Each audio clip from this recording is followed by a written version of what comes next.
these summers are excruciating. With these 100-degree temperatures every day and the sun beating down, it's really tiring on your body. And one thing that many people don't know is that dehydration is very serious, and you have to stay well hydrated during the summer. So today I've come to tell you the side effects of dehydration and to help you know how to stay properly hydrated.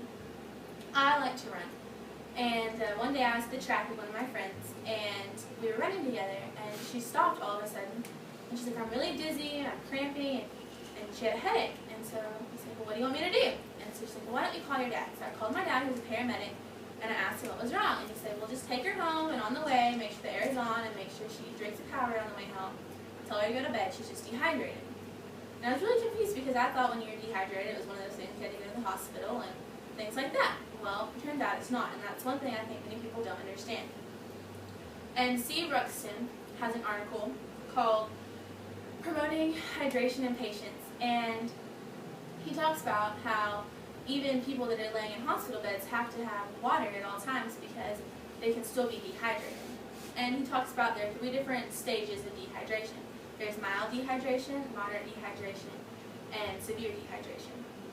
And some of the mild dehydration side effects are dizziness and mental fuzziness and things like that, and thirst. And some of the more severe are aggression and depression and even death. And death can happen. It's not something that's out of the picture. It really can happen, and that's another thing people don't understand.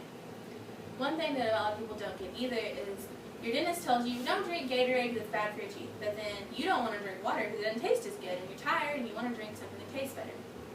So there's an article by Karen Keith, and it's called Sports Drinks, and she explains that sports drinks are mainly for people who are very athletic and who not just run every once in a while, but who exercise for more than an hour at a time. And if you're not exercising for more than an hour at a time, you shouldn't drink Gatorade while actually exercising, but more after. And it's just to replace electrolytes, it's not to stay hydrated. And if you're not exercising for more than an hour, you should drink mainly water. As Leonardo da Vinci said, water is the driving force of all nature, meaning that no matter what, we have to have water to survive. And water is one of the 3 main things we need between sunlight, water, and air. We have to have it to survive. And that's another thing people don't get. And there are many shocking statistics at healthywaterbestfilters.com. And their main goal is to promote people drinking more water.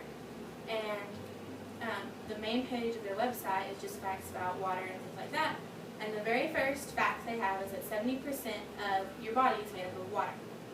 Then there's a few more facts, and then the next one is that 2.2% of your body weight, once you lose it due to sweat or urination or something like that, then you begin to have trouble doing basic math skills, and you can't focus on a computer screen or a printed sheet of paper.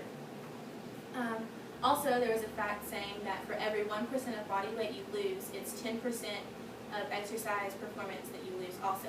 So the more sweat you use, the more water you need to take in to stay hydrated. Also, there's an interesting fact that for every 5 glasses of water you drink, if you drink more than 5 glasses of water a day, you have 79% less of a chance of developing breast cancer or many of the severe cancers like that. Water is also good for your joints and for back pain and to help with arthritis. Many people don't think that dehydration can happen to them, and it's like, I drink some water once in a while. But there's many stories online, and one that I found that I really liked was on experienceproject.com. And the man didn't say his name, but he was talking about his experience with dehydration. And he was at a concert. It's one of those concerts where like you have a band here and a band, and they just keep going all day. And so he'd been outside all day, and his favorite band was the very last one. So he stayed out there all day.